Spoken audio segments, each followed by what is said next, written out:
Aí, joia. Gravação iniciada. Pessoal, então bom dia, né, para todo mundo que está aqui presente. A gente está entrando então nas nossas últimas aulas, né, de Concreto Armado 2. Então a gente tem aula de hoje e aí tem a aula da semana que vem, que é a última, certo? A gente está na nossa unidade 4. Aqui na unidade 4 a gente conversa sobre alguns sistemas estruturais, então, finais, né?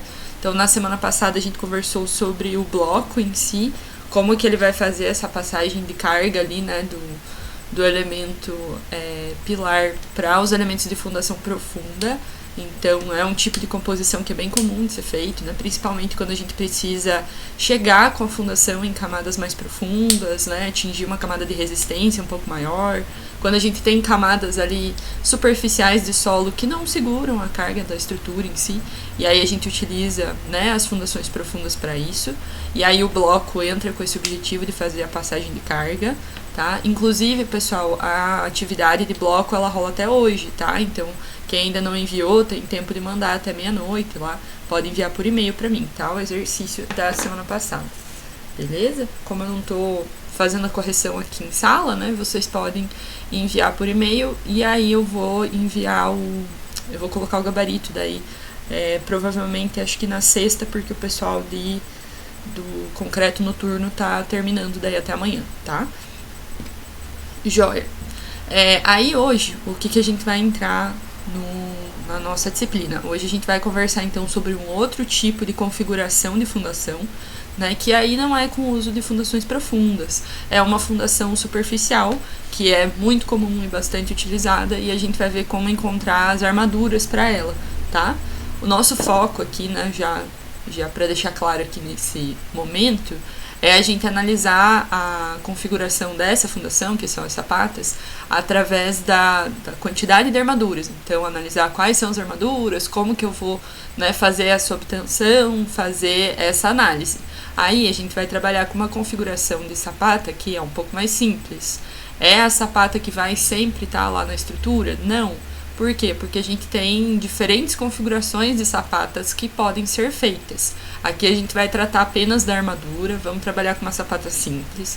E aí essas especificidades de como que a sapata pode estar sendo montada, quais são, né, as suas diferentes opções, e aí como que a gente faz essa análise, aí a gente destrincha um pouco mais na disciplina de fundações, tá? Então, daí tem uma disciplina específica que lá a gente conversa sobre fundação, né? Eu já cheguei a dar essa disciplina, uma disciplina bem legal também, certo? Então vamos lá. O que a gente vai comentar hoje? Primeiro vamos falar o que é sapata, né? Então, pessoal, a sapata nada mais é do que esse tipo de fundação, aonde a gente tem, então, uma base, né, em si, que vai estar fazendo a passagem de carga, e a gente tem, né, uma estrutura que vai subindo de forma inclinada para encontrar o nosso pilar, certo? Aí, galera, as sapatas, né, então elas são um tipo de fundação superficial, a gente vai conversar um pouquinho mais sobre isso, e elas são feitas sempre que a gente tiver resistência ali nas primeiras camadas, certo? É uma fundação, dentro das nossas opções de fundação, é uma das fundações mais simples, tanto de execução quanto de controle tecnológico, então de como que ela está sendo feita, é mais fácil, de fazer, né, essa distribuição de carga é um pouco mais simples, e o processo em si fica um pouco mais simplificado. Então, se a gente tiver a opção de utilizar as sapatas, se a gente tiver camadas resistentes ali de solo nos primeiros metros que consigam, né, segurar a carga da nossa estrutura, e a gente puder utilizar uma fundação como essa aqui, é recomendado que se utilize, certo? Então vou pôr pra cá. É um tipo de fundação mais recomendado, o que faz com que seja uma fundação bastante utilizada também, né? O que também vai facilitar o processo de execução. Então, quanto mais locais, né, utilizam uma fundação do tipo sapata, mais difundido fica a sua execução. Então, esse tipo de fundação é mais fácil de ser feito porque a galera faz muito, certo? E aí fica um processo bem tranquilo nesse sentido. Além da facilidade de execução, o seu dimensionamento é mais simplificado também. Então a gente consegue trabalhar meio que unindo essa parte teórica de carga em si, então fazer essas análises, com a parte executiva, de pensar que dimensões que são mais fáceis para a gente estar executando lá em obra. Como que eu posso, né, facilitar um pouco esse processo para ficar uma estrutura um pouco mais simples. Então é sobre isso também que a gente vai comentar. Tanto a execução quanto o dimensionamento a gente consegue trabalhar para trazer uma certa facilidade em comparação com outros tipos de sistemas de fundação e também com o sistema, né, que a gente viu lá anteriormente do bloco em conjunto com estacas ou com tubulões, certo? Essa fundação ela tem duas classificações, né? Ela é uma fundação dita superficial e ela é uma fundação dita direta. O que isso quer dizer, né? O superficial ele está relacionado com as camadas aonde esse tipo de fundação vai estar instalado, tá? Então, quando a gente trabalha com uma fundação do tipo sapata, a gente trabalha normalmente nos 3 primeiros metros de solo no máximo. Então, não vai para camadas mais profundas de solo, a escavação é reduzida, a quantidade, né, de retirada de solo é reduzida, e a gente consegue montar esse sistema ali nessas primeiras camadas. Se eu tenho solos resistentes, joia, tranquilo. Se eles são, né, solos que não aguentam a carga que eu preciso estar passando para o solo, se vai romper, se vai, né, ter um adensamento excessivo, vai ter um processo de recalque, aí a gente vai para outras soluções de fundação, sem problemas. Outra classificação que a gente tem para as sapatas é que elas são fundações diretas. O que isso quer dizer? Quer dizer que a passagem de carga que vai acontecer para o solo, a passagem de carga que vai acontecer para o solo vai ser pela base, galera. Então, estão vendo essa base alargada aqui, né? Esse retângulo grande que tem aqui embaixo. É daqui que vai a carga, né, para o solo. Então, quanto maior for a base da sapata, né, mais área a gente tem para distribuir essa carga para o solo. E aí a gente faz a distribuição nesse contato. Diferente, por exemplo, das estacas, né? Nas estacas a gente faz a distribuição através do contato lateral. E ali a ponta, ela também tem, né, uma passagem de carga, mas em comparação com a área é bem reduzido. Aqui na Fundação Sapata, a base é o nosso ponto de contato principal. E aí ela é conhecida como uma fundação do tipo direta nesse sentido. Ok. Joia. Pessoal, nós temos alguns tipos diferentes de sapatas, né, que podem estar sendo montados em si. É o que eu comentei com vocês. Aqui na disciplina de concreto, a gente trabalha para encontrar as armaduras, para, né, encontrar essas etapas de dimensionamento e montar um elemento de concreto armado que seja resistente. O nosso objetivo aqui não é focar nos tipos diferentes de fundações. Para isso a gente tem uma disciplina específica, né, que é a disciplina de fundações. Então, nós vamos trabalhar hoje com uma sapata do tipo isolada, que seria a configuração mais simples. A sapata isolada, ela tem mais ou menos esta configuração aqui. Então, ela vai receber a carga de um único pilar e ela vai transmitir a carga desse pilar para o solo pela sua base, certo? Então, transmite as ações de um único pilar. Vocês sabem que a gente tem outras configurações de sapatas que podem estarem presentes nas construções. Por exemplo, a gente tem a sapata corrida, que é essa configuração que vai pegar, por exemplo, a carga de uma parede de alvenaria. A gente tem uma sapata associada, que pega a carga de mais de um pilar. A gente tem uma sapata de divisa, que aí vai se unir uma sapata isolada com a mais próxima, com uma viga de equilíbrio, para a gente conseguir suprir um pouco da excentricidade que vai estar acontecendo, por ela não estar centralizada. Então, nós temos outros tipos de sapata. O procedimento em si, né, pessoal, principalmente de encontrar armadura, vai ser o mesmo. O que vai mudar que muda nesse processo por causa do tipo de sapata é as suas dimensões. Então, a maneira como a sapata em si vai ser montada, vai ser calculada, né, em relação a dimensões. Mas, né, o processo em si de encontrar as armaduras vai ser o mesmo, vai ser bem similar, certo? Aí, o que a gente tem de recomendação quando fala de um sistema de fundação como esse? Então, a recomendação para esse tipo de configuração é que a dimensão mínima comece com 80 centímetros. Tá aqui, ó, 80. Certo? Então, né, nós vamos ter dimensões ali que podem ser as mesmas, então uma sapata quadrada, ou a gente pode ter uma dimensão um pouco maior e a outra um pouco menor para seguir o pilar, que é o que a gente vai comentar hoje. E aí não necessariamente que ela precise ser quadrada todas as vezes. O que é recomendado é que a menor dimensão da sapata tenha pelo menos 80 centímetros de largura, para a gente conseguir criar um sistema de passagem de carga que seja satisfatório, tá? Eu já vou mostrar para vocês como que isso acontece, né? E aí, quando a gente fala das nossas normativas para fundações, nós temos a 6122 de 2010 e ela fala que, beleza, você precisa usar 80? Precisa. Mas em casos especiais, certo? Quando há necessidade, nós podemos chegar numa dimensão de 60 centímetros. O que essa dimensão diz, né, pessoal? Por exemplo, estou com pilares muito próximos, por exemplo, e aí eu não quero associar essa sapata, fazer com que ela receba carga de 2 pilares, mas se eu usar 80 centímetros vai invadir a região da outra sapata, então vou usar uma dimensão um pouco menor, 60.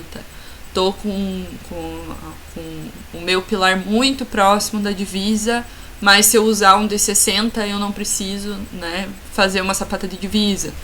Posso ir para o 60. Então, para soluções construtivas, em situações específicas, a gente pode daí reduzir um pouco a dimensão e trabalhar com uma dimensão mínima de 60 centímetros, certo? Ok. E aí, né, pessoal, qual que é o ponto, assim, principal que a gente fala de sapata em si? Isso. Qual que é o ponto que a gente fala para sapata, tá? A gente fala, então, que o princípio, né, o objetivo principal é que a gente coincida o centro de gravidade da sapata. Centro de gravidade da sapata coincidindo com o centro de gravidade do pilar. Essa seria, pessoal, a melhor opção e a melhor configuração possível de fundação. Isso vai acontecer todas as vezes? Não. Como eu comentei com vocês, se eu tô com uma sapata associada, se eu tô com uma sapata de divisa, aí essa configuração vai ficar mais difícil de ser feita. E aí a gente vai ter, sim, a excentricidade e vai ter que resolver essa situação, né, para conseguir fazer a passagem de carga acontecer. Não tem problema. Mas, se for possível, que é o caso da sapata isolada, a gente vai o quê? Vai centralizar. Então, o meu pilar vai estar na mesma linha de passagem de carga ali para a minha sapata, para que a gente tenha uma passagem mais limpa, mais fluida, mais contínua e consiga transmitir esses esforços facilmente, certo? Então, eles coincidem nessa região, ok? Aí, o que a gente tenta fazer, né, pessoal, para trabalhar com esse centro de gravidade de uma forma um pouco mais simples, um pouco mais fácil? Então, seguir o pilar, certo?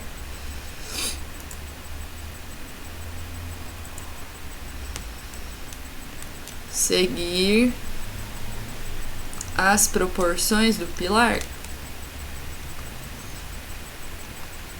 Se for possível fazer isso, ótimo. Certo? Então, se eu tenho um pilar que é mais comprido em certa direção, fazer naquela direção a minha sapata mais comprida. Se eu tenho um pilar que é mais curto na outra direção, fazer naquela direção a configuração mais curta da sapata. Então, seguir com um retângulo proporcional um pouco maior para a gente conseguir fazer esse centro de gravidade estar coincidindo 100%, certo? Além dessa definição do centro de gravidade, trabalhamos também, pessoal, na sapata com balanços simétricos. Então, como eu comentei com vocês, a gente tá numa sapata isolada, tá numa condição mais tranquila, né, de configuração. E aí os balanços simétricos, então, eles auxiliam para que a gente tenha um dimensionamento um pouco mais fácil, uma configuração executiva de sapata um pouco mais fácil e ajuda, né, para que a gente chegue numa configuração ali que seja um pouco mais simples mesmo, de estar passando para frente, né, de estar fazendo dimensionamento e de estar executando lá na obra também. Então, o que seriam os balanços, né? É tudo que vem aqui depois da dimensão do próprio pilar. Então, dimensão do pilar, aí nós temos do ladinho um balanço, do ladinho outro balanço, e aqui nessa direção também, balanço e balanço. Essa região ali é onde a gente vai ter a inclinação da sapata acontecendo, certo? Então, esses são os nossos balanços. Se a gente conseguir trabalhar com balanços simétricos, também a configuração da sapata fica um pouco mais simplificada. Certo? E tá, beleza. Até agora a gente tá falando da sapata em si, da sua configuração, né? De como que ela é montada. Joia. Mas em relação à armadura, o que acontece? Então, o seguinte. Na hora da gente fazer a passagem de carga, nós vamos ter a configuração ali que tá no canto, né? Com as flechinhas. Deixa eu melhorar a imagem aqui. Consegui deixar ela mais escura aqui. Aí, o que a gente vai ter então, pessoal? Vai ter a carga do pilar que tá vindo lá, carga de compressão. E aí ela vai passar para onde? Ela vai passar para o concreto. Então ela vai comprimir o concreto e essa compressão, ela vai ser resistida pelo próprio concreto. Então compressão, o concreto detona, vai que vai tranquilo, vai feliz, faceiro, ele aguenta, jóia. Então ele vai segurando a carga que vem lá do pilar. E, né, é muito do porquê da gente trabalhar aqui com a sapata nessa situação de diagonais comprimidas. Então, trabalhar com a inclinação. Opa. Aqui, ó. O que acontece? O mesmo processo que acontece lá no bloco, né, que a gente conversou semana passada. Então, vai tendo a passagem da carga de compressão e ela vai comprimindo ali o concreto através dessas diagonais. Então, nessa configuração inclinada. Galera, pra sapata, por exemplo, eu não preciso disso aqui, ó. Eu não preciso fazer isso. Eu posso fazer isso, então, fazer uma sapata que seria tipo um bloco, né? Blocar ela, deixar ela inteira retangular? Posso. Esse concreto aqui, pra mim, desnecessário. Então não tem porquê a gente ter concreto naquela região. E é um dos porquês da gente ter a sapata sendo nessa configuração inclinada. Porque é só essa inclinação que a gente precisa para conseguir resistir à carga de compressão que está vindo lá do pilar. E esse concreto que viria ali para fechar o retângulo, né? Ele seria um desperdício de material, por exemplo. Então não teria porquê ter naquela região, certo? A sapata aguenta bem nessa configuração, não tem problema. Aí o que acontece? Joia. O concreto segura a compressão, tá uma beleza.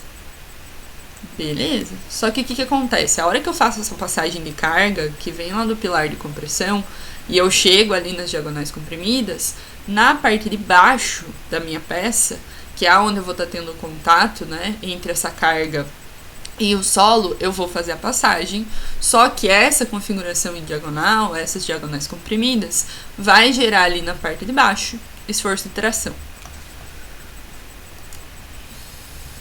Putz, gerou esforço de tração, complicou pra mim, né? Por quê? O concreto não segura. Mas não segura mesmo.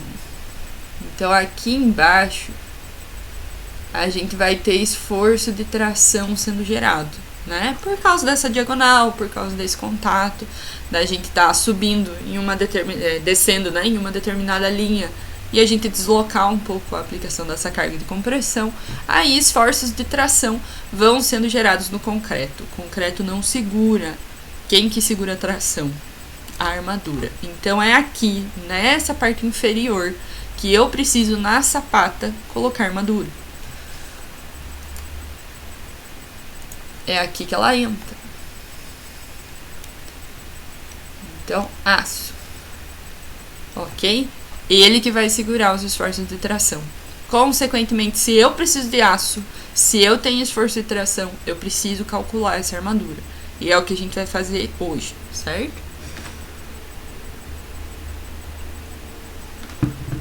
Vamos calcular essa armadura. Vamos lá. Galera, aqui eu não vou apresentar a parte teórica para vocês, a gente vai direto para exemplo, tá? A gente vai passo a passo, com cuidado ali, seguindo, para eu mostrar para vocês como que faz esse dimensionamento, joia? Então, nós temos um pilar que tem uma seção de 20 por 30. Então, pilarzinho 20 por 30. 20 por 30. Certo? Aí, nesse pilar nós temos uma carga 500 kN. Vejam, pessoal, que a carga o quê? É característica, ou seja, ela ainda não está majorada, não é carga de cálculo, certo? A carga característica. O concreto utilizado C20, ou seja, 20 MPa. Aço CA50. E aí a gente tem aqui, né, uma outra informação que está relacionada com o solo. Essa informação a gente obtém como, pessoal? Nós obtemos com o ensaio de SPT do solo. Então, fazendo o ensaio, né, de furos de sondagem, analisando as diferentes camadas, qual é a sua resistência, aí a gente consegue chegar na tensão admissível. Então, aqui a gente já tem essa informação porque o solo já foi analisado, certo? Aí é dito pra gente, nessa região onde a sapata vai estar apoiada, o nosso solo tem uma tensão admissível de 2,5 kgf por centímetro quadrado. Então, é tipo o quanto o solo aguenta, certo? Aí, além disso, eu tenho um cobrimento 4 centímetros. De novo, galera, independe do elemento de concreto armado, eu preciso garantir o cobrimento. Putz, professora, mas a fundação vai estar enterrada. Não tem porquê. Tem, galera. Além da gente ter, claro, contato com umidade e com oxigênio, que quando a estrutura não está enterrada, né, faz bastante diferença. No processo corrosivo, pode interferir ali, estar em contato com o solo e iniciar uma corrosão, certo? Nós temos também o solo. Então, o próprio solo, ele tem componentes, né? E além de ter, claro, oxigênio e umidade, ele tem componentes que podem reagir com o nosso concreto e que podem também reagir com a armadura se a gente não tiver com o cobrimento correto. Então, mesmo no elemento de fundação, nós precisamos garantir que o cobrimento esteja correto dentro da classe de agressividade daquela região, certo? Então, nós temos um cobrimento de 4 centímetros e aí o nosso pedido é o quê? Determinar as dimensões da sapata e a armadura que deve ser utilizada. Joia? Até agora, pessoal, como estamos? Tudo bem? Só para dar aquele início.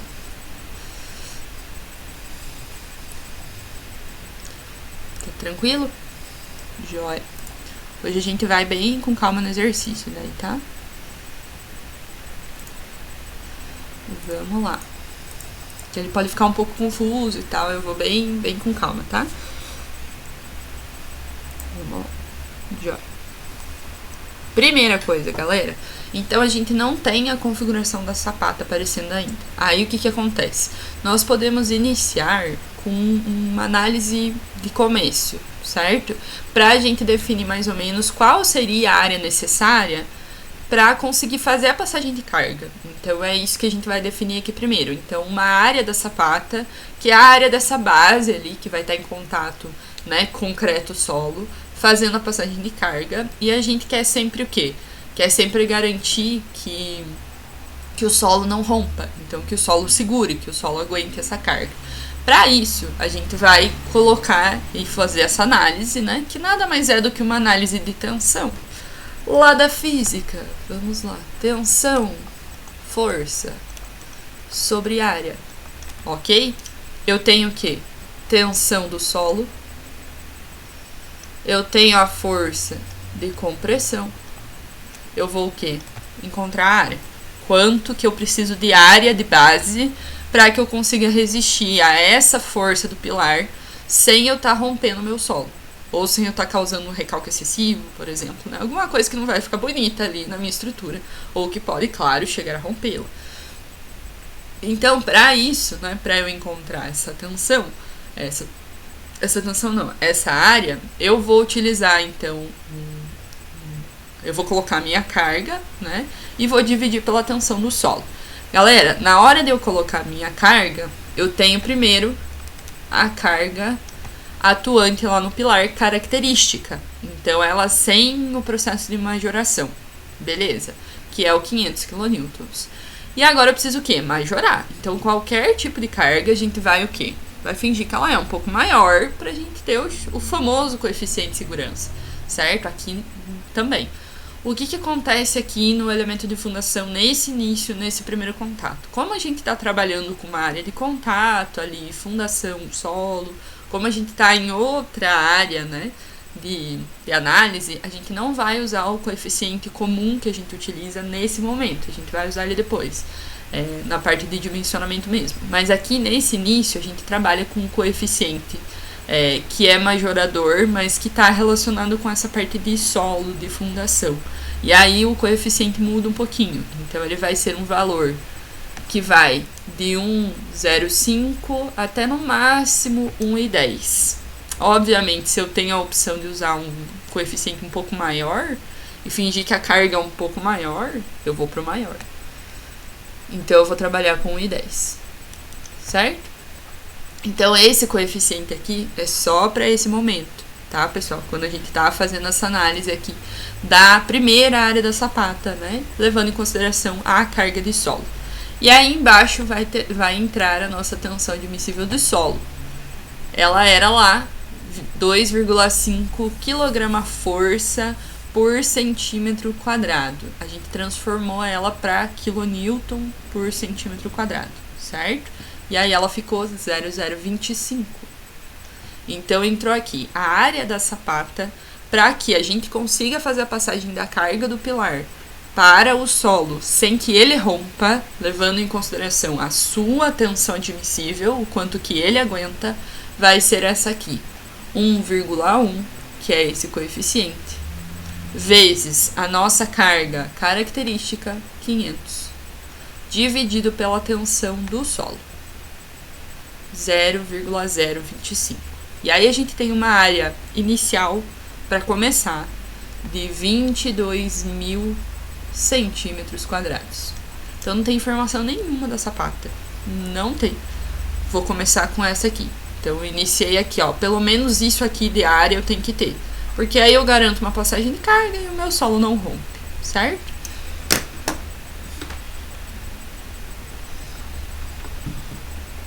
Beleza.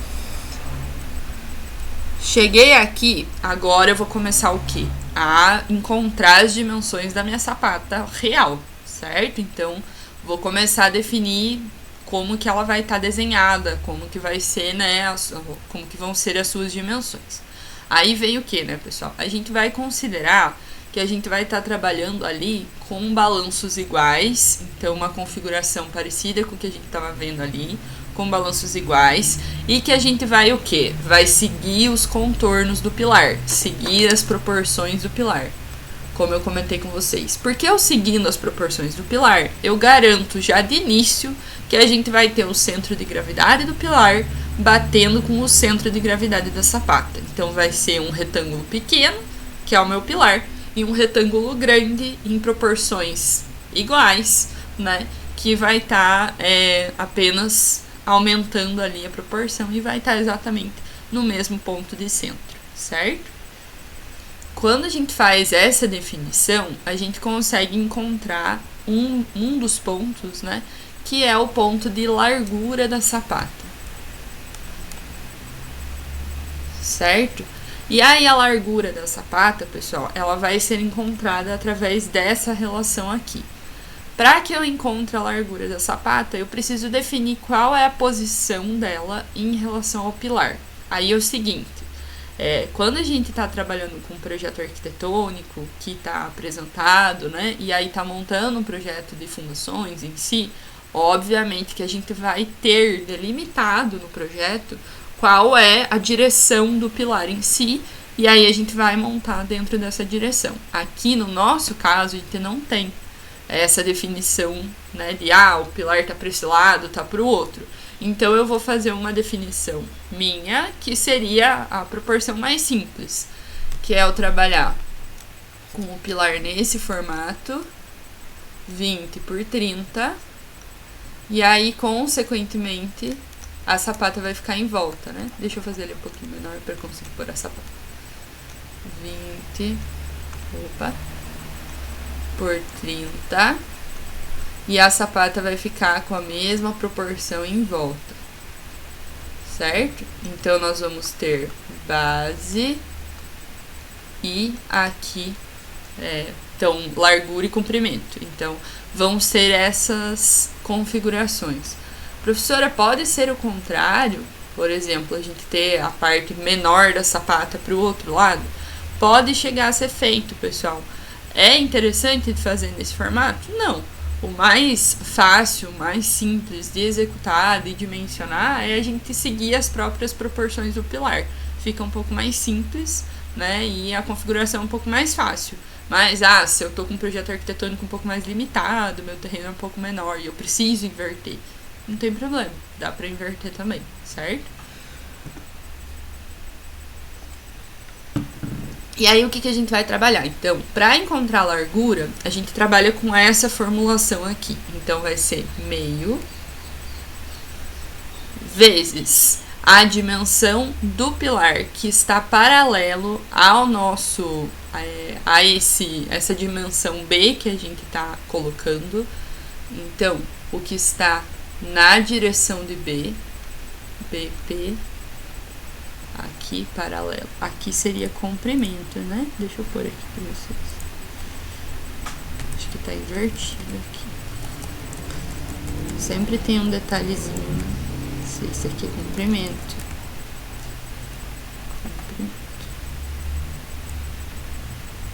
Aí, ó. Agora ficou certinho. Jóia. Beleza. Aí o que a gente vai ter? Então, tô encontrando o comprimento, aqui o primeiro valor vai ser exatamente o que está o quê? Paralelo ao comprimento. Então, o que está paralelo ao comprimento? Deixa eu mudar a cor aqui. Tá a minha dimensão de 30, que é essa dimensão maior. Então, é ela que eu vou trazer para cá. Aqui, ó. 30. Jóia. E aí, menos o quê? Menos a outra dimensão do pilar, que está aqui perpendicular, então na direção do A, que é o quê? O 20 centímetros. Então, a gente configura como que vai estar o nosso pilar e como que vai estar a nossa sapata para trazer para cá. Aí vai ser mais raiz de 1/4 vezes a dimensão do pilar que está paralela com o comprimento, e aí menos a dimensão que está ali paralela com a largura, que é o valor de A, elevado ao quadrado, mais o quê? A área da base que eu preciso para que o meu solo não rompa. Então, vou trazer aquele valor que eu acabei de encontrar ali anteriormente. Então, vamos encontrar o valor de B, que é o comprimento da minha sapata. Vai ser meio vezes qual dimensão que vai estar paralela com esse valor de B? O 30. A outra dimensão do pilar que vai estar paralela com a outra, né, dimensão da sapata, 20. Mais raiz de 1/4 vezes 30 menos 20, que são as dimensões do pilar elevado ao quadrado, mais 22.000, que é a nossa área, a área que a gente encontrou ali anteriormente. E aí a gente chega numa base, né, pessoal, num comprimento de sapata de 153,41 centímetros. É, claro, a gente vai mandar pro cara lá 153,40. De jeito nenhum, né, gente? Eu vou o quê? Vou para valores acima. Então, eu vou sempre trabalhar com múltiplos de 5.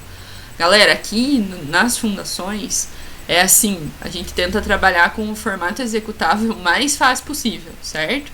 Então, não tem por que eu trabalhar com número quebrado e eu vou sempre trabalhar com múltiplo de 5 porque esse valor é fácil de levar lá na hora da obra, certo? 155, ok? Então, essa é a minha base. O meu primeiro valor de comprimento, joia?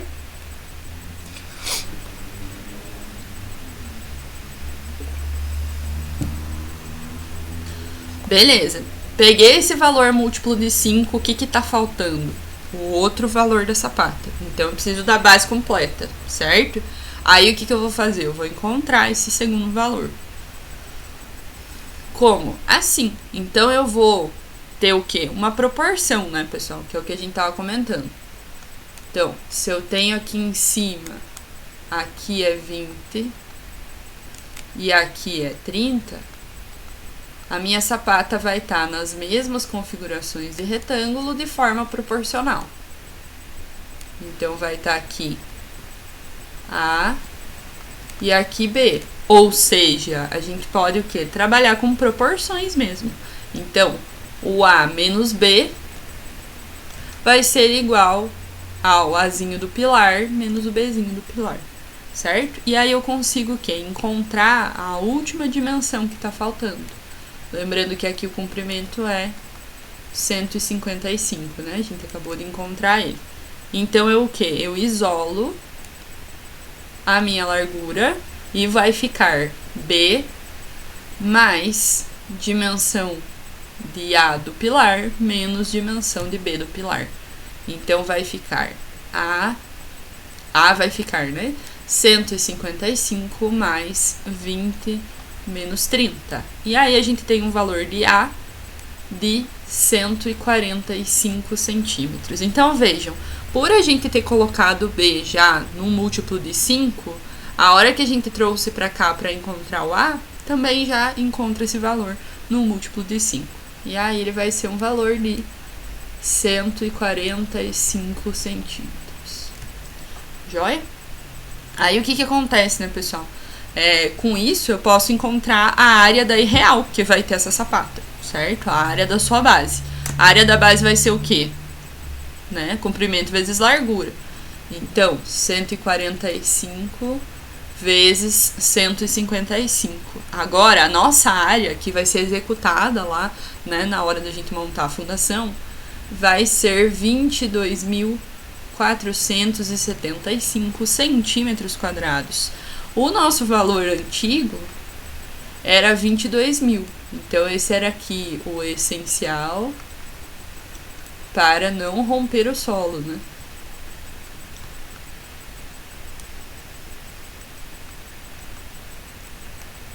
O nosso valor está acima disso?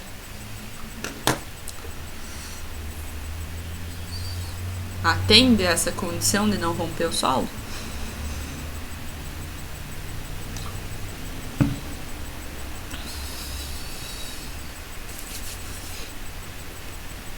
Sim, atende, porque ele tá um pouquinho maior, né? Professora, se eu fizesse uma configuração e chegasse exatamente no 22.000, pode? Pode. Só não pode ir o quê? Para baixo. Então, o que eu preciso para não romper o solo é o 22.000. E aí eu tenho o quê? 22.475, porque eu tô trabalhando com múltiplos de 5, né? Com dimensões ali um pouco mais fáceis. Tranquilo, tá ok. Posso continuar trabalhando. Então, eu já tenho as minhas primeiras definições de dimensão da sapata. Aí eu vou pra onde, né, pessoal? Vou encontrar o quê? Os outros elementos da sapata em si. Então, acompanhe aqui comigo. Deixa eu mudar a cor aqui.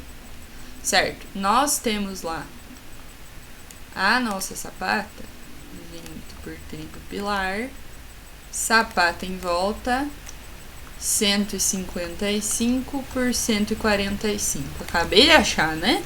Então, o que eu tenho, pessoal? Eu tenho aqui os meus balanços. CA e aqui eu tenho CB, né? Joia. Esses valores de balanço, pessoal, são as dimensões aonde vai acontecer a inclinação, certo? Aonde vai acontecer esse processo de inclinação. E aí eles são importantes, principalmente para dimensionamento. Então a gente vai definir eles. Lembrando que o quê? Que a gente definiu que nós vamos seguir as proporções do pilar para garantir que o centro de gravidade esteja bem alinhado. Nós estamos trabalhando com balanços iguais para facilitar o processo executivo, para facilitar essa montagem. Então, tanto faz eu encontrar o balanço utilizando as proporções de A ou utilizando as proporções de B. Os balanços são iguais. Então, eu vou usar as proporções de A. Vai ser dimensão A da sapata, 145, menos o quê? A dimensão do pilar, 20. Então, deixa eu mostrar no desenho, né? O que a gente está encontrando. Opa, perdi a sapata.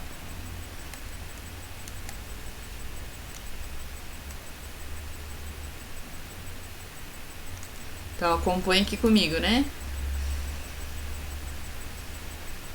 O que nós estamos fazendo? Nós temos tudo. Eu vou o quê? Tirar esse pedaço aqui do pilar. E aí eu vou ficar com os dois cantinhos, né? Aqui. Vou ficar com esse pedaço aqui e com esse pedaço aqui. E aí eu tenho dois deles. Então eu vou dividir por 2. Para eu encontrar o valor de um só. Certo? De um balanço só. Então, 145 menos 20 dividido por 2. E aí, esse valor de balanço vai ser 62,5 centímetros, que são essas dimensões. Então, depois do pilar, aonde acontece a inclinação, a gente tem de um lado 62,5, do outro lado também, e ao contrário, na direção B, a mesma coisa, 62,5 para cá e 62,5 para cá. São os balanços da sapata. Além dos balanços, né, pessoal? A altura. Então, a altura, ela precisa ser maior do que isso aqui. Então, a gente precisa, né, criar uma dimensão em si de altura, aonde a gente tenha a inclinação acontecendo e ainda tenha a passagem de carga, né, rolando da forma correta, com aquelas diagonais comprimidas, naquele processo que eu mostrei para vocês. Então, vai ser lá. Eu posso trabalhar também, pessoal, com as dimensões ou da região A ou da região B. Então, a altura tem que ser maior do que 145 dimensão A menos a dimensão do pilar que está nessa direção, 20 dividido por 3. Tem que ser pelo menos 41,67 centímetros. Esse número também difícil de fazer, né? Difícil de levar para a obra. O que eu faço? Múltiplo de 5.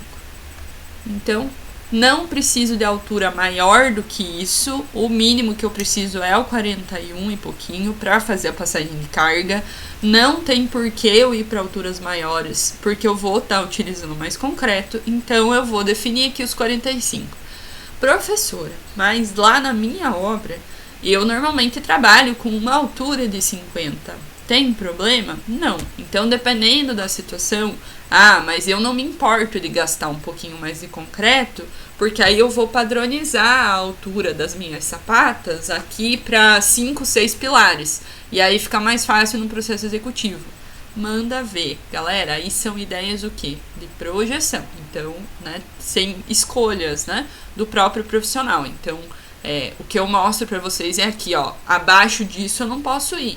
Acima eu posso estar trabalhando? Pode. Daí você vai analisar o orçamento, vai analisar facilidade de execução, utilização de forma, né? Montagem de armadura, como que isso vai facilitar. Aí você vê quais são os limites que você consegue estar trabalhando, certo?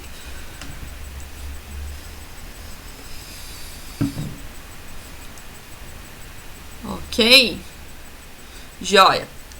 Além da gente ter, né, essa altura, que seria a altura total da sapata, nós temos aqui a altura das faces verticais. Então, o que que seria, né? Nós vamos ter a nossa sapata. Então, vem aqui o pilar, desce a sapata. Ok. O que que a gente encontrou? Essa aqui. 45. E aí, o que que a gente tem ainda que encontrar? É essa aqui. H0, certo? Então, esse valor da altura das faces vai ser aqui o maior entre esses dois, que vai ser a altura total dividida por 3 e 15 centímetros. Então, vejam, pelo menos 15 centímetros tem que ter essa base reta, certo? Aí, depende da minha altura. Então, a minha altura total é 45 centímetros, que foi o que eu defini ali para múltiplos de 5. Então, eu vou pegar o 45, dividir por 3, deu, né, o valor de 15 também. Beleza, aqui no caso deu igual. Então, o meu H0 vai ser 15. Mas, se desse diferente, eu trabalho sempre com o maior entre os dois valores. Porque aí eu consigo atender as duas situações. Atender ao terço da altura e atender ao 15 centímetros, que é o valor mínimo, certo? Então, fica aqui para vocês embaixo como está a nossa sapata agora. Então, a gente tem uma dimensão B de 155 na direção maior do pilar. Na outra direção, o valor de A ali, 145 na dimensão menor do pilar. E aí os balanços de todos os lados, 62,5 centímetros. Além disso, as alturas. Então, H0 ficou 15. E a altura total da sapata, 45 centímetros. Até aqui nas dimensões, meu povo.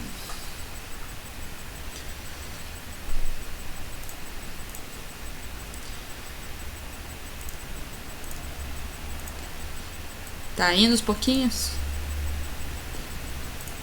Joia. Aí você fala pra mim, tá, professora, agora você montou as dimensões, mas e a armadura? Cadê a armadura? Mas é pra ela que nós vamos, certo?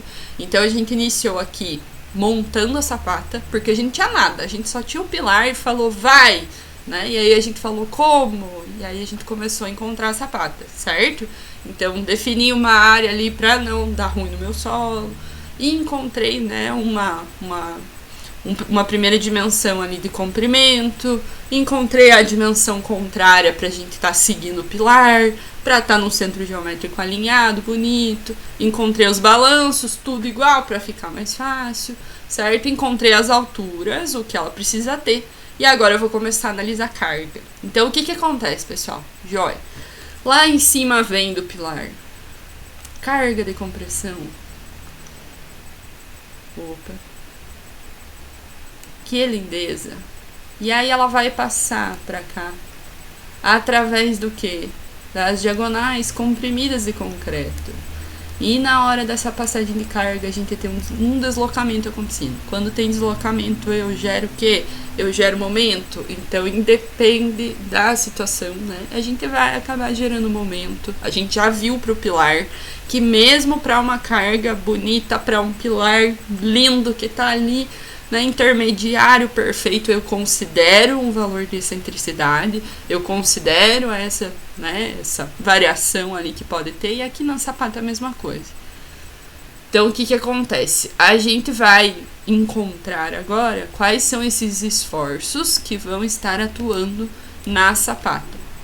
E aí nós encontramos, né, o que a gente chama de momentos internos solicitantes. Então, é o seguinte: a nossa sapata, ela precisa ter armadura suficiente para resistir a esses esforços de tração que estão sendo gerados ali na parte de baixo, e esses esforços, eles acontecem sim por causa da carga, né? E eles acontecem por causa dessa variação, desse deslocamento de distância. Galera, momento é sempre força vezes distância, certo? Então a gente precisa ter a força e vai ter a distância também. Então tem que levar isso em consideração. Por isso que a coisa não fica só... não fica tão simples, não fica só a carga, né? A gente leva em consideração a distância também. Então, primeira coisa que a gente vai fazer para fazer esse encontro ali dos momentos internos, a gente vai analisar um valor de pressão. Esse valor de pressão é importante para a gente encontrar os momentos. Por quê? Porque é a pressão do contato da coisa.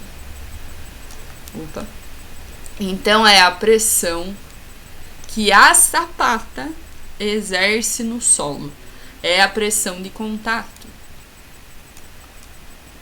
Essa pressão aqui, ela entra na conta também, porque a gente está tendo contato entre dois materiais diferentes, a gente está tendo um elemento de concreto armado batendo no solo. Esse contato entra na conta para a gente analisar os momentos internos, certo?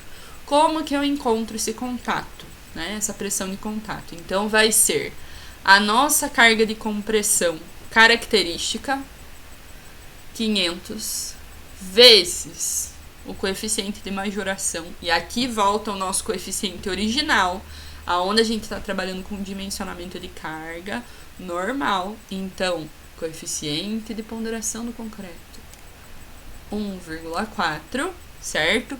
Carga de cálculo. E aí eu vou dividir pelo quê? Pela área da sapata. Então, agora a gente já tem as dimensões calculadas. Então, eu vou trazer as dimensões para cá. 145 vezes 155. E aí, a nossa pressão vai ser 0,03114 kN por centímetro quadrado. Essa aqui nada mais é do que uma medida de tensão, né, força sobre área, que vai estar acontecendo aonde? Nessa ligação, nesse contato, nessa relação entre os dois. Joia. Encontrei a pressão de contato, agora eu vou começar a analisar a tal das excentricidades. Então, acontece assim, pessoal. Infelizmente, né, a gente tem um deslocamento na hora da aplicação de carga lá no pilar. E esse deslocamento de aplicação de carga no pilar vai trazer, né, um deslocamento também na aplicação da sapata, porque o centro geométrico é para ser o mesmo, mas o centro geométrico do pilar é perfeito? Não, então da sapata também não vai ser. Logo, a gente precisa encontrar essas excentricidades, essas distâncias. E aí, consequentemente, a gente gera, né, distâncias aqui de aplicação de carga, tanto na direção A, XA, quanto na direção B da sapata, XB. Então, a gente vai encontrar, assim, pessoal, essas distâncias mínimas, né? Ah, eu não tenho, né, uma excentricidade que é gerada por causa da sapata em si. Ela é uma sapata isolada, que está pegando carga de um pilar só. Mas, mesmo para essa condição, que seria a melhor possível, a gente precisa levar em consideração que tem, sim, né, um valor de excentricidade que vai estar acontecendo, porque o próprio processo executivo, a conexão da sapata com o pilar, né, o posicionamento das armaduras, a montagem do concreto em si, não vai ser perfeito, mesmo em elementos pré-fabricados, e essa excentricidade tem que ser considerada. Então, ao invés da gente ter a aplicação de carga rolando bem no meio, ela vai estar um pouquinho deslocada, certo? E esse deslocamento é levado em conta aqui nos nossos cálculos, ok? Aí a gente traz para cá.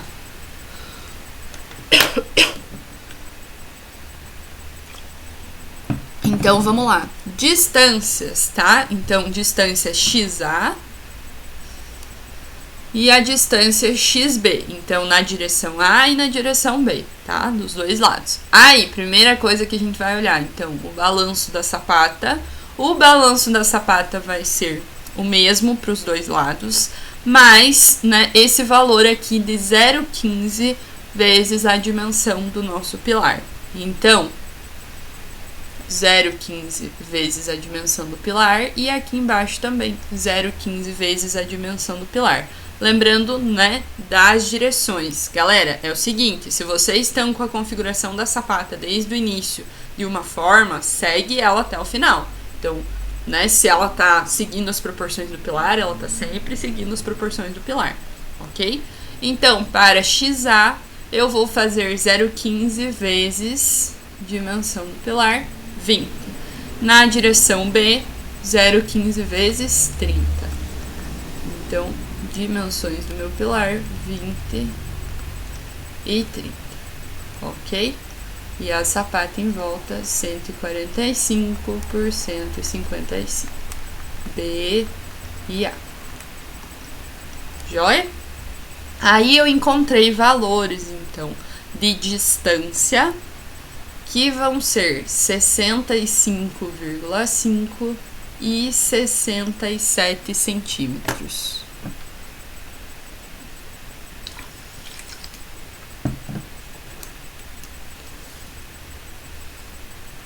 Ok? Galera, momento é sempre o quê? Força vezes distância. O que a gente não tinha? A distância. Então, aqui as distâncias.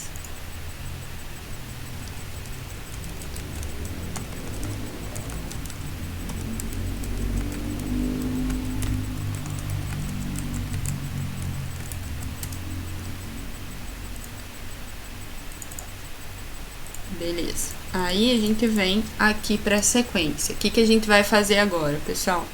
Nós vamos, então, encontrar os momentos. Aí acompanha aqui comigo, tá? Então, nós temos lá, primeiro, o que vai entrar na carga de momento. O momento, pessoal, ele vai ser calculado utilizando, sim, essas distâncias, utilizando a pressão de contato, então a pressão que a sapata exerce no solo, que a gente encontrou ali anteriormente, e a gente vai usar a dimensão contrária à distância. Então, é o seguinte, a gente precisa da distância, né? E para que a rotação aconteça, a gente vai levar em consideração a dimensão contrária. Então, em A, é mais ou menos assim, ó. Nós vamos ter aqui A e B, certo? Aí nós temos aqui, seria XB, e aqui eu teria XA, certo? Aonde que vai acontecer a rotação?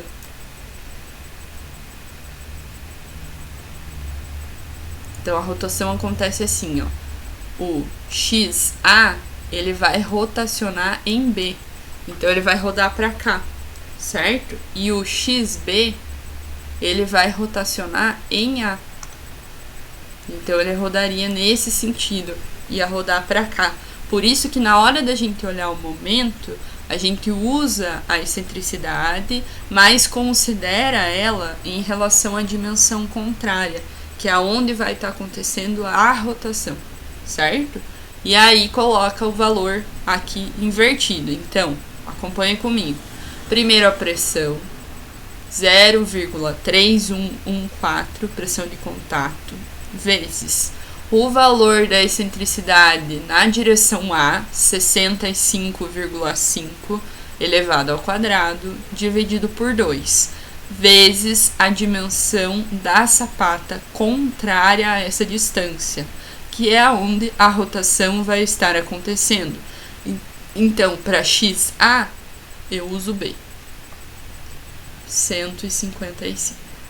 E aí eu tenho um valor de momento de 10.353,87 kN vezes centímetro. Aí eu venho para outra direção. Então, o momento em B. O momento em B, ele vai ser pressão de contato, 0,03114, porque a base é a mesma, vezes, aí, excentricidade em B, distância em B, 67 ao quadrado dividido por 2. E a rotação, ela vai acontecer na direção contrária, né? Então, aqui, ó. XB, ele rotaciona nesse sentido. Então, pra cá, ia tombar, certo? Aí, a gente vai usar o valor de A, 145. E aí, nós temos o que, né? O nosso segundo valor de momento. 10.134,59 kN vezes centímetro. Joia? Aqui, pessoal, dúvidas nesse início dos momentos?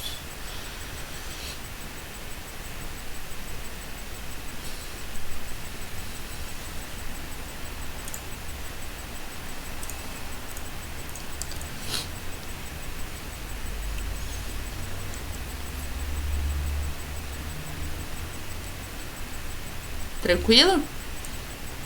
Ficou alguma coisa?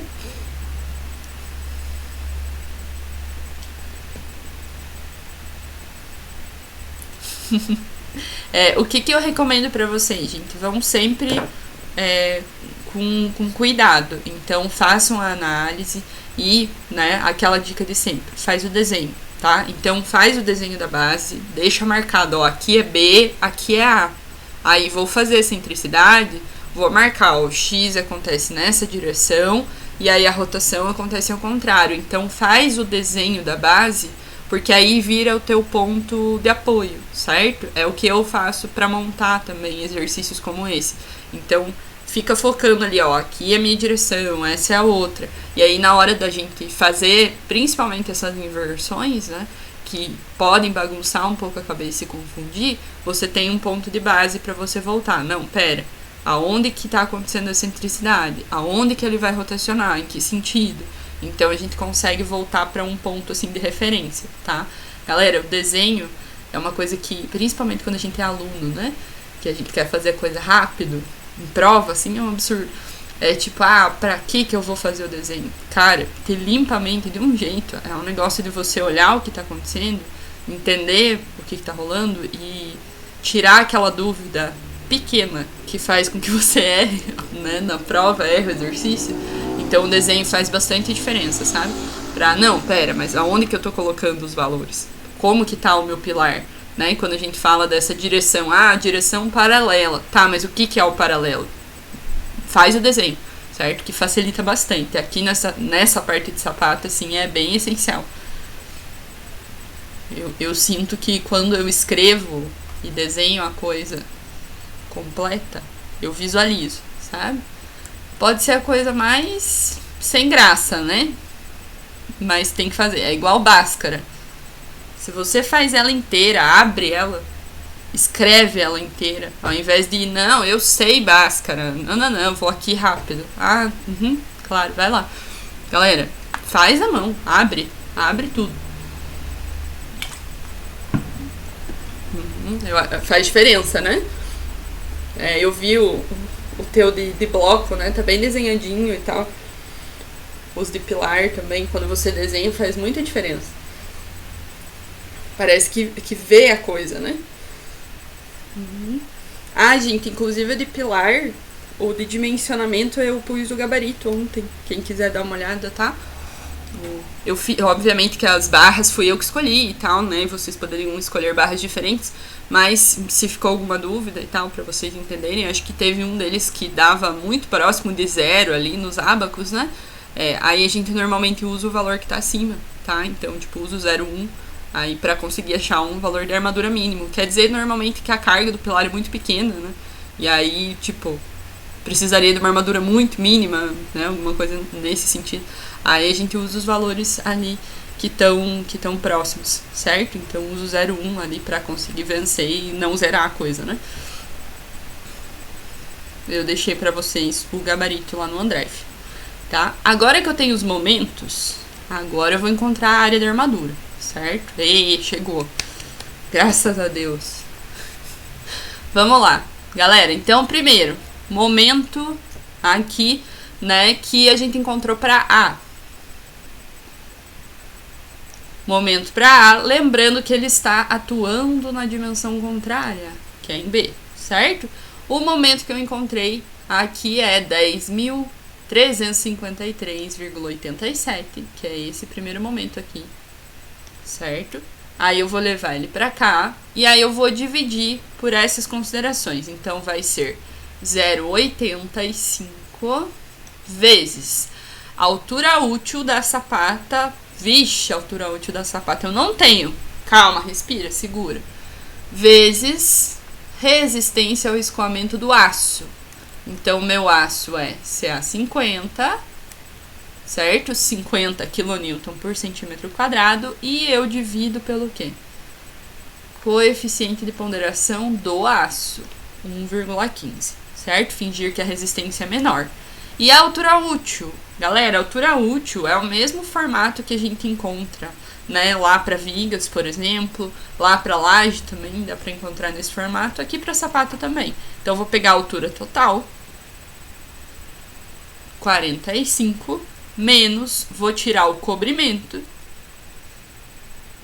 e vou jogar uma barra média aí de 10 milímetros, que seria uma barra padrão, a gente sempre meio que começa com ela. Então, mais um, certo? E aí, a minha altura útil, 40 centímetros. Ok? Então, eu posso encontrar nesse formato, que era mais ou menos o que a gente fazia lá pra viga também, né? E pra laje também. Então, pega a altura total, tira o cobrimento, porque sempre tem que ter o cobrimento, né? Sempre tem que vencer. E eu jogo ali que eu tenho uma barra padrão de 10 milímetros. Aí vai juntar, né? Junto, tipo, na viga, a parte de estribo em si e uma barra, metade da barra. É mais ou menos isso. Então, o valor de 1 centímetro consegue segurar essas situações. Então, eu jogo aqui o valor de 40. Então, a minha primeira área de aço é 7 centímetros quadrados, certo? Aí eu vou encontrar a área de aço para o segundo momento. Então, o segundo momento aqui, momento B, lembrando que a gente usou a dimensão contrária, que é onde está acontecendo a rotação, a gente já vai comentar sobre isso, vai ser 10.134,59. Então, eu vou trazer para cá. 10.134,59 dividido por 0,85 vezes 40, que é a altura útil, continua a mesma, é a mesma altura de sapata, né, o mesmo componente, vezes resistência ao escoamento do aço de cálculo. Então, CA50 dividido o quê? Pelo coeficiente de ponderação do aço, 1,15, para fingir que a resistência é menor. E aí eu achei uma segunda área de aço, 6,86 centímetros quadrados. Então, vejam, né, que as áreas de aço elas são parecidas em si. Então, a gente está copiando as proporções do pilar, a gente está fazendo, né, esse processo, e aí, consequentemente, a área de aço não fica muito diferente, muito fora, né, do que a gente tá tendo ali para um lado e para o outro, assim, os momentos são parecidos, as áreas de aço vão ser parecidas, né, e a composição de barras também vai ser parecida, mas, né, tá aqui as nossas áreas. Ok? Encontrei a área de aço, eu vou o quê? Agora eu vou, né, encontrar quais são as barras. Então, a nossa primeira área de aço é aqui o 7 centímetros quadrados. Galera, o que acontece? Esses 7 centímetros quadrados, ele vai, né, tá relacionado com um momento e com uma excentricidade que foi encontrada na direção A. Mas a rotação acontece na direção B. Então, a sua distribuição, a distribuição dessas barras vai ser na direção B. Então, a gente vai usar A para conseguir encontrar os valores de barra em si, conseguir fazer essa análise, mas a distribuição acontece na dimensão contrária, porque é ali que esse momento vai estar girando, vai estar rotacionando. Acompanha comigo. Aqui, distribuição na dimensão B, onde acontece a rotação, certo? Mas antes da gente colocar, posicionar, a gente precisa encontrar quais são as nossas barras, né? E qual é o seu espaçamento. Então, vou pôr aqui, vou desenhar aqui, só pra gente manter na mesma página. Então, B, 155, o A 145 e aqui nós temos o pilar, certo? 20 por 30. Aí o que acontece? Aqui em A a gente vai ter o XA, mas olha a rotação, né? Aonde que ela vai estar acontecendo? Então vai estar girando na direção B. Então é nessa direção que a gente vai distribuir essas barras, certo? Para a gente distribuir essas barras, a gente usa A como a nossa base para conseguir obter as nossas barras, o número de barras em si, e para conseguir obter o espaçamento, certo? Então usa A, mas distribui em B. Eu sei, é um pouco confuso, mas, né, a configuração, ela é feita dessa forma. Então, a gente trabalha com a direção da excentricidade e aí distribui na direção da rotação, certo? Então, eu vou pegar os 7 centímetros quadrados e vou dividir por A. Então, área de aço em A, direção A. 7 dividido por 1,45. Aí, a gente vai ter um valor de 4,83 centímetros quadrados por metro. Então, é a quantidade de centímetros quadrados de área de aço que eu preciso ter em 1 metro. Joia! É mais ou menos o que a gente faz para estribo, né? Centímetros quadrados por metro. Mas eu não quero chegar pro cara e falar assim, ó, eu preciso de 4,83 centímetros quadrados em cada metro. Aham, ele vai rir na minha cara, certo? Então eu vou encontrar barras e vou dar um espaçamento para elas. Então vem lá, ó. Eu vou utilizar minha escolha como projetista, barras FIDE 8, certo? Professora, posso usar barras diferentes? Pode, tranquilamente, certo? Então aqui é a escolha mesmo. Então, eu escolhi barras FIDE 8. A barra FIDE 8, ela tem, então, uma área de π vezes 0,8 ao quadrado, dividido por 4. Então, uma área de 0,5 centímetros quadrados, certo? Então, o que eu preciso em cada metro é 4,83. O que eu tenho em uma barra é 0,5. Então, a gente vai ter um valor, né, só para eu pegar o valor bruto, de 9,66 barras. Obviamente que eu não vou usar o valor de barras quebrado, porque eu não consigo dividir a barra. Eu vou usar, então, 10 barras FIDE 8. Para que eu consiga ter, né, 10 vezes 0,5, 5 centímetros quadrados em cada metro. Então, vejam, né? Quando a gente faz essa aproximação, obviamente que a gente daí vai ter um pouquinho mais de área de aço, tá? Não tem problema, a gente pode ter um pouco mais de área de aço, né? Ali na região, a gente só não pode ter menos, né? Então, em cada metro, eu vou ter mais ou menos 5 centímetros quadrados de área de aço. Joia! Eu vou usar 10 barras com quanto de distanciamento entre elas. E aí eu vou usar o quê? O metro como base. Então, se é 4,83 para 1 metro, ele é a minha base, 100 centímetros. 1 metro.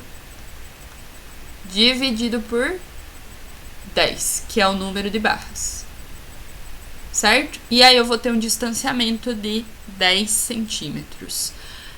Então, eu vou usar, pessoal, FIDE 8 com distanciamento de 10 centímetros. E isso vai ser distribuído na direção B.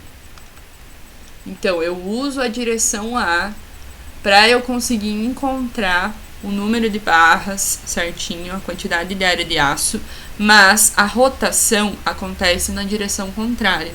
Então, é nessa direção que eu vou distribuir, certo?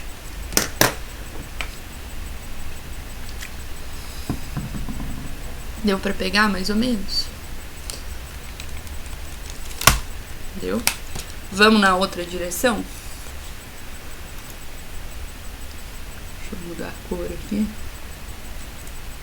Vamos na outra. Então, o que acontece? Aí a gente tem um segundo momento, certo? Que é esse momento aqui, ó. Ele é o momento B.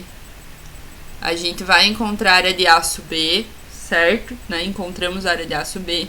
No entanto, esse momento está acontecendo rotacionando em A.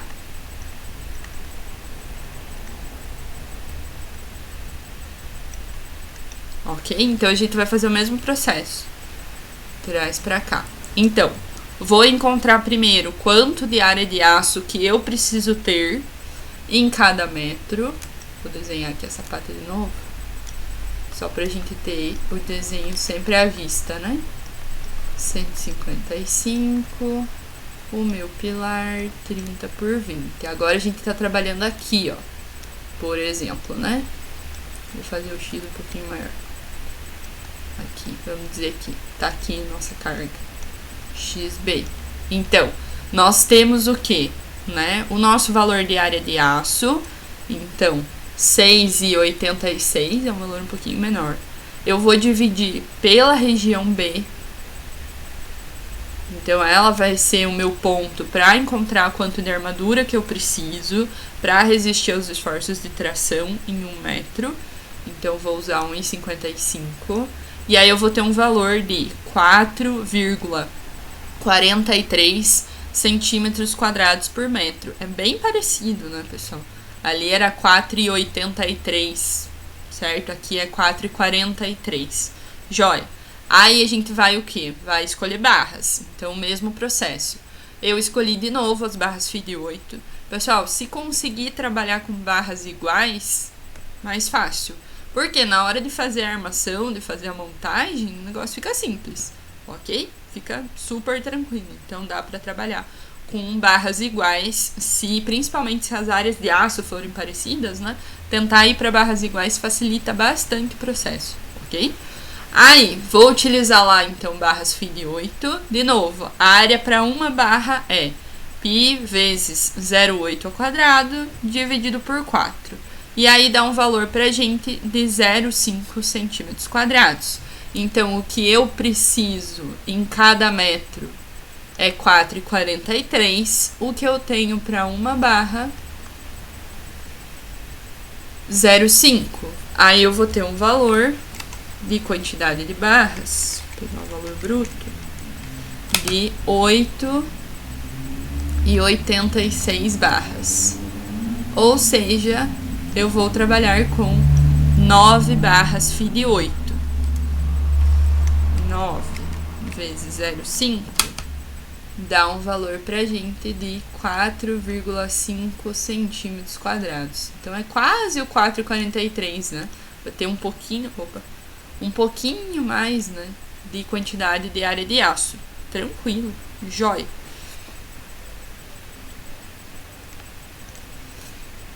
Vai ter um pouquinho mais, mas já consegue vencer. Aí eu vou o quê? Mesmo processo, encontrar espaçamento, certo? Aí eu chego lá. Espaçamento. Então, vou utilizar o meu metro como base. 1 metro. Ok? Divido pela quantidade de barras que eu tenho. Quantidade de barras, 9. E aí, só pra gente ter o valor completo, eu vou chegar, pessoal, num valor de 11,1 centímetros, certo? Mas eu não vou usar 11,1, porque 11,1 é muito quebrado, certo? Então, eu vou arredondar. Como que eu arredondo espaçamento, galera? Mesma coisa que a gente fazia para estribo, sempre para baixo. Arredondar para baixo. Por quê? Porque é melhor que eu tenha as barras um pouco mais perto e que eu tenha um pouco mais de área de aço naquela região do que eu ter um espaçamento um pouco maior e aí eu acabar não atingindo os valores mínimos de área de aço que eu preciso, certo? Então, sempre espaçamento arredondar para baixo. Vou pôr aqui. Arredondar para baixo. Sempre, sempre, sempre. Ok? Aí, o que a gente vai ter, então? Nós vamos ter FIDE 8 com 11 centímetros de espaçamento. E aí, pessoal, esse que é o processo que é importante da gente lembrar. O que vai acontecer? Deixa eu mudar a cor aqui, cor vermelha. Nós encontramos a área de aço, quantidade, né, de barras em si, e aí ela vai ser distribuída na direção da rotação. Então essas barras FIDE 8 com espaçamento 11 vão ser distribuídas aqui, no valor na distância ali de 145. Então, distribuídas em A.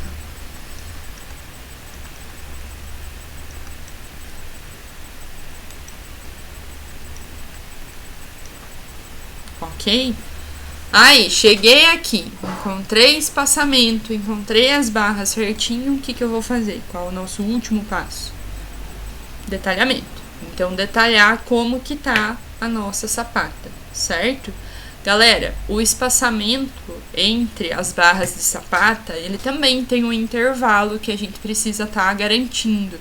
É um intervalo bem similar com o que a gente utiliza, por exemplo, para lajes, né? Então, para lajes ali, para esses elementos que são com uma base um pouco maior, né? A gente trabalha com espaçamentos mais ou menos nessa faixa, aqui também.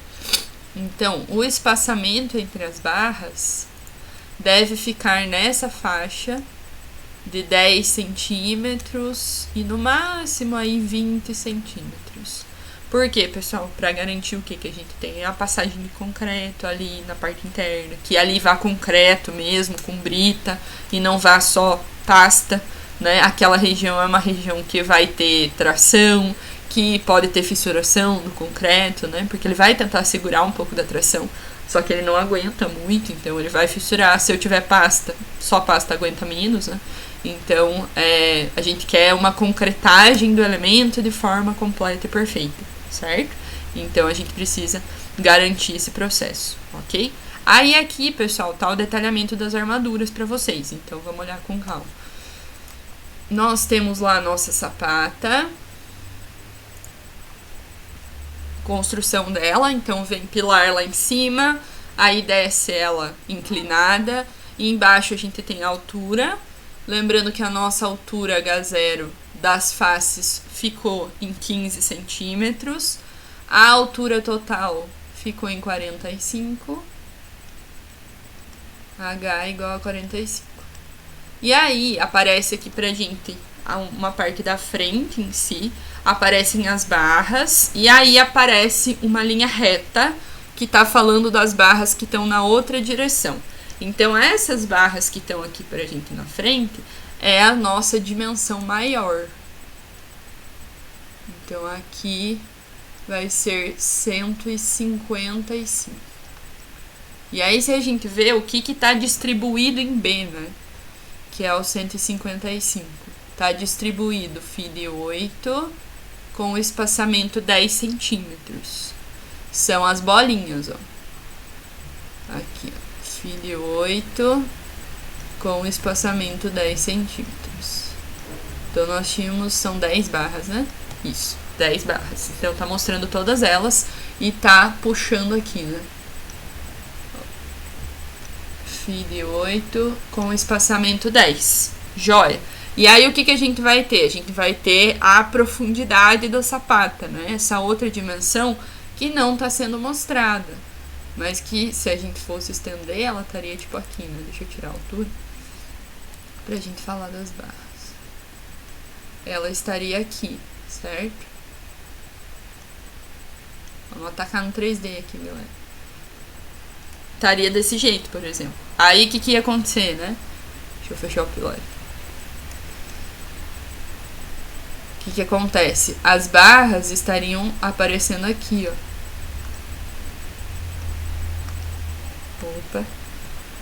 Spoilers. Vai, meu filho. Às vezes eu faço uma bolinha na caneta e ele, tipo, aciona um comando. E daí faz 1 ano que eu uso essa mesinha e eu ainda não consegui descobrir como que tira esse maldito comando. Aí, o que acontece? A gente teria o quê? Aqui o 145, que é a dimensão menor da sapata, e a gente teria a distribuição das barras Fi de 8 com espaçamento de 11 centímetros, certo? Aí o que a gente fez para demonstrar isso, que seria essa continuidade? A gente mostrou ela em linha reta, que seria tipo essa composição aqui, né?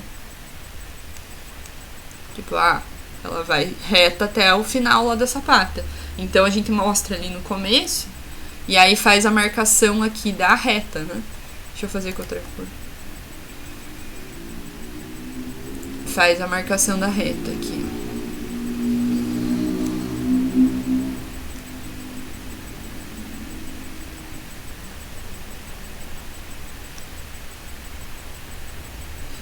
Fi de 8 com espaçamento de 11 centímetros, que vai estar acontecendo lá na direção menor. Então, na direção do 145, certo?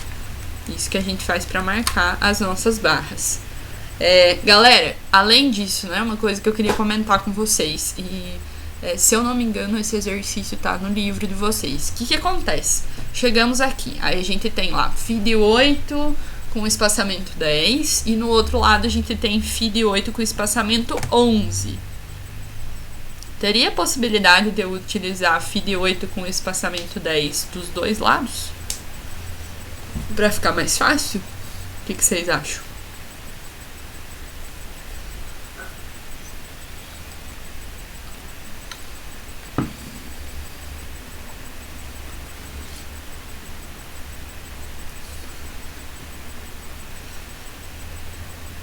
Por que não?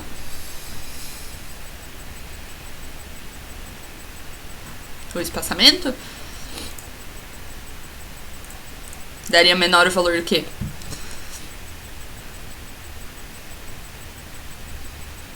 O espaçamento ia ficar menor. E o aço?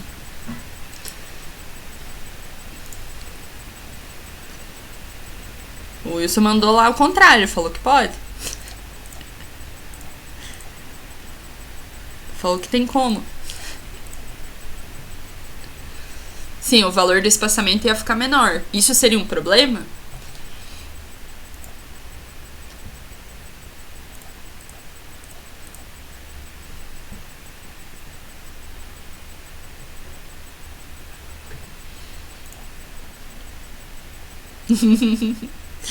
Ó, o Wilson mandou lá pra gente assim, ó, que poderia ser feito porque a gente diminui o espaço, mas aumenta a quantidade de aço, né? E aí, por exemplo, estaria mais segurança? Sim. Então, o que acontece, pessoal? Por exemplo, tô com essa configuração aqui, né? Fi de 8 a cada 10, beleza, aquele ali tá fechado, 10 centímetros é um valor executável. E ali no 145, eu tô com Fi de 8 a cada 11. 11 centímetros é um valor de espaçamento meio complicado de fazer. Normalmente a gente trabalha com valores mais usuais. Eu até estava mostrando pro pessoal de concreto 1 ontem os valores que são usuais em laje, né? Então a gente usa 10 centímetros, 12,5, 15, 17,5, 20, são os valores mais usuais. Então, eu posso sair do 11 e ir pro 10? Posso. O espaçamento vai ser menor? Vai. O que vai acontecer com um espaçamento menor? Ao invés de eu ter o que eu tinha ali, né, que eram 4,5 centímetros quadrados de aço em cada metro, eu vou voltar para essa situação. E eu vou ter o quê? 5 centímetros quadrados de aço em cada metro. Então, tem os dois lados da coisa. O que vai acontecer? Facilita um pouco a minha execução e eu ainda vou conseguir suprir a quantidade de aço. Então, eu vou ter 5 centímetros, vai aumentar a quantidade de aço naquela região de 1 metro. Eu vou ter um espaçamento menor, mas tem o outro lado, que é o lado orçamentário da coisa, que eu vou gastar um pouco mais de material sem necessidade. Então, eu vou colocar mais aço numa região que não precisa de 5 centímetros quadrados. Ele precisa de 4,43. E a minha configuração com 11 de espaçamento me levava para um valor bem próximo disso. Então, eu tinha uma sobra muito pequena, né? Era 4,5, a sobra era mínima. Eu vou criar uma sobra maior. Aí vai do que, pessoal? Do que para mim é mais interessante.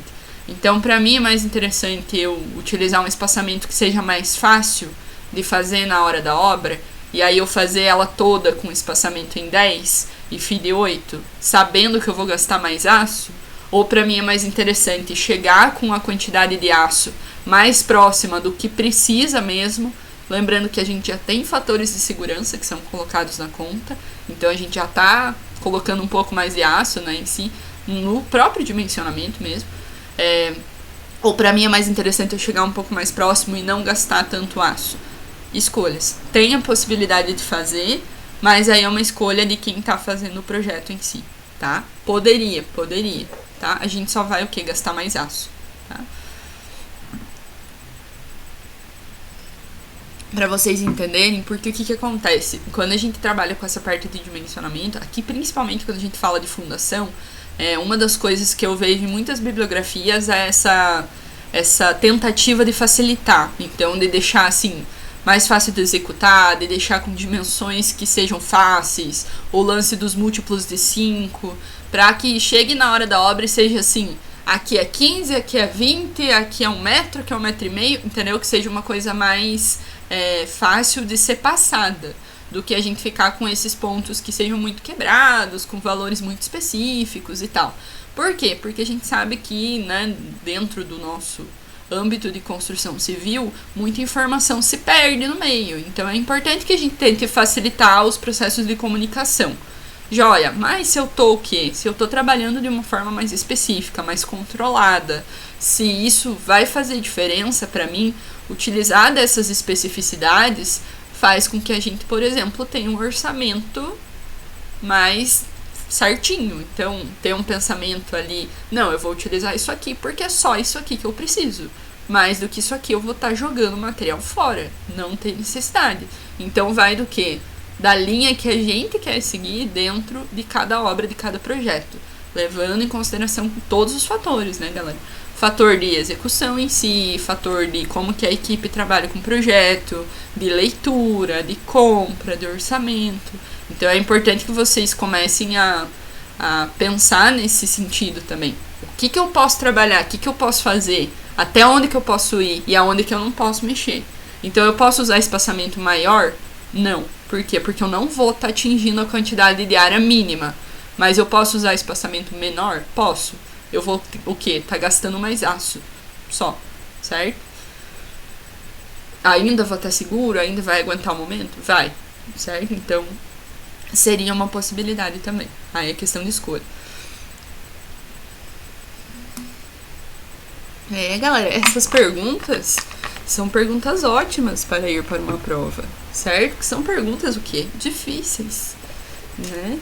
Que os alunos precisam saber responder e conversar sobre. O debate é muito importante, gente. Essa parte, principalmente vocês que estão indo para o final do curso, né? Então, estão aí nos TCCs e tal, vocês precisam pensar de uma forma lógica. Então, não só a gente olhar os valores brutos, mas entender o que eles significam e aonde que vocês têm liberdade de estar trabalhando, certo? Vale tanto aqui para concreto em si, quanto para qualquer outra disciplina, né? Olhar com uma visão um pouco mais geral da coisa, né? Como que a coisa está acontecendo. E aí, o que eu vou deixar para vocês, meu povo? Uma atividade, certo? Então, eu vou deixar a atividade de sapata. Galera, a gente tá chegando no final do semestre, então tem essa atividade de sapata, que é uma das últimas, e a última é a da semana que vem, que é uma atividade de escadas. Então, semana que vem a gente vai ver a última etapa da unidade 4, conversar um pouquinho ali sobre reservatórios e aí fazer cálculo de armadura de escada, né? Que aí todo mundo, ai meu Deus, a escada, gente, é uma laje inclinada, tá tudo bem, bem tranquilo, tá? Fiquem sus. Bem tranquilo mesmo. O pior é que dessa disciplina, no meu ver, é pilar, né? O resto é fichinho. Esse é legal de ver, eu gosto dele, acho que é uma coisa que a gente sempre fica na dúvida, né? De como que é feito. E é tranquilo, assim, perto do que a gente viu hoje, principalmente, né? Que tem essa diferenciação ali das dimensões e tal, que a gente já viu antes lá com os pilares, é bem, bem tranquilo. Pra fechar com chave de ouro, né, meu povo? Então vai ficar esse aqui pra vocês, daí ele diz assim, ó. dimensione as armaduras e faça o detalhamento. Galera, ponto importante, né? Que a galera esquece às vezes. O detalhamento final faz parte da resposta, certo? Principalmente aqui em concreto. Eu tenho que obrigar vocês a fazer o desenho.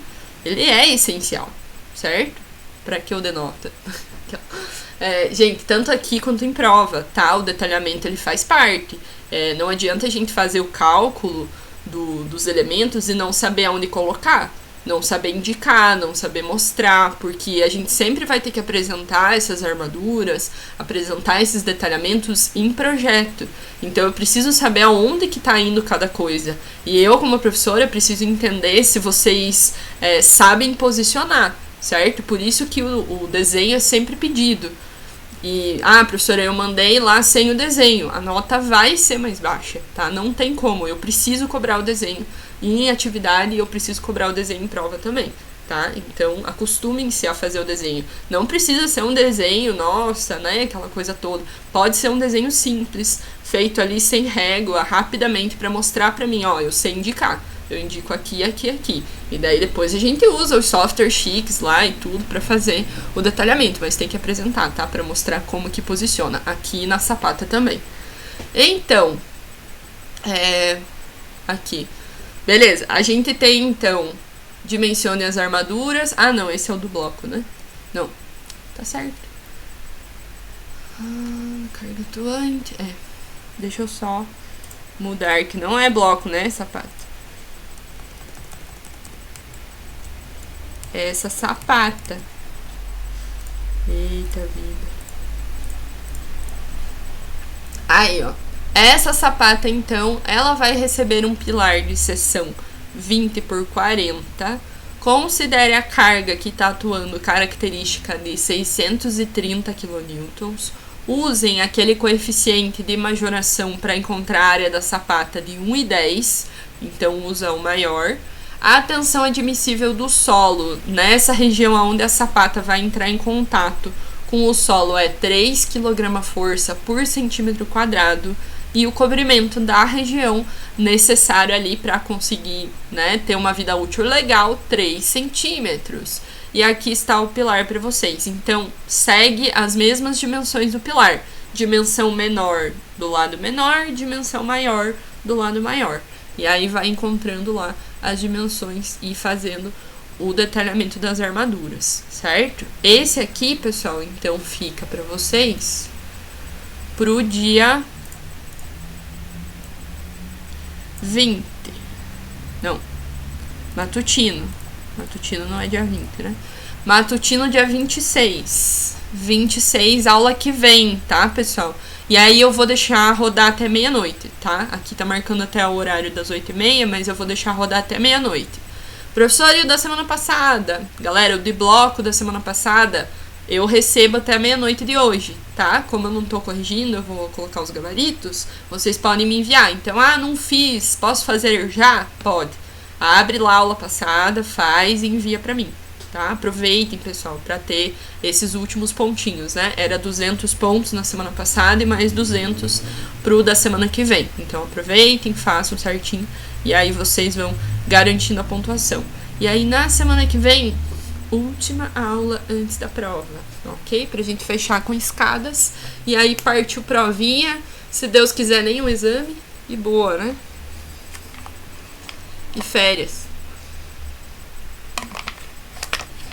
Gosto.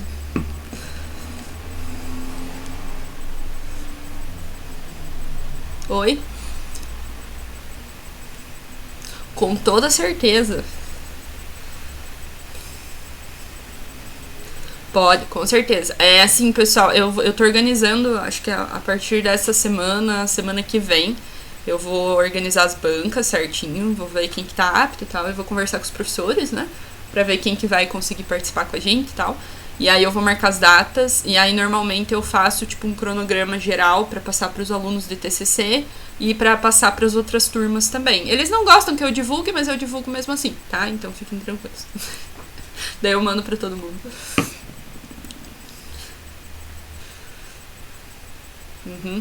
Importante assistir, gente, muito importante. O que vocês conseguirem ver, Nem que seja, vou conseguir entrar ali 15 minutos pra ver uma banca só. Entra e assiste, tá? Assiste porque ajuda bastante. Faz bastante. Deixa vocês mais tranquilos, né? Quem tá em TCC1. Oi?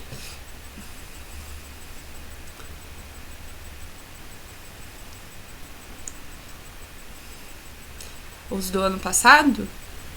Eu acho que tem no meu YouTube, tá? Se eu não me engano, um vídeo de TCC. Se você quiser dar uma procurada, procura pelo meu nome. Não chegou a assistir? Dá uma procurada no YouTube. Eu acho que eu coloquei um vídeo de TCC do pessoal. É pra ter um lá liberado. Que daí você consegue já ter uma ideia, né? A gente vai tentar buscar professores que estejam aí no departamento e tal. Daí eu vou por temas normalmente, né? Pra ver o que eles conseguem ajudar mais, o que eles gostam mais. E daí a prioridade sempre é quando eles estão disponíveis, tá? E por isso que eu não passo pra vocês datas agora, porque eu preciso confirmar com eles certinho, né? Pra que eu consiga passar pra vocês, porque eu preciso de 3 professores em cada dia, né? Daí às vezes eu me incluo junto nesse pacote. Vamos ver como que vai ser. Cada semestre é uma aventura, né, galera? Olha, normalmente as reprovações, elas acontecem antes da gente chegar na defesa. Então, pelo aluno perder prazo de entrega ali das etapas, por ter uma nota muito baixa, por, né, não ter feito as correções do tutor e tal, fica com o trabalho meio parado, daí acontece antes. Aí, quando o aluno não consegue atingir nota, ele nem vai para a defesa, né? Aí, normalmente, na defesa, a gente tem uma conversa entre banca, né? Quando eu tô em banca, a banca conversa e chega, cada um dá a sua nota e a gente faz uma média. Então, quando o aluno tá na defesa, assim, só assim, estourou muito tempo, o trabalho tá muito fraco, aí tem essas coisas que acontecem, né? Mas se você apresentou bem, conseguiu responder, tá dentro do tempo, tá com um trabalho legal, deu pra discutir, é tranquilo. Tem que ir treinado, né, gente, preparado, assim. Já teve aluno de passar muito tempo, e daí realmente a banca fica... É meio que um descaso, né? Porque você sabe o tempo que você tem. Então, se você passar 1 minutinho é uma coisa, tal. Agora você passa 5, 10 minutos, você tá atrapalhando o próximo aluno. Aí a banca não vê com bons olhos, sabe? Tem essas coisas, né? Detalhes.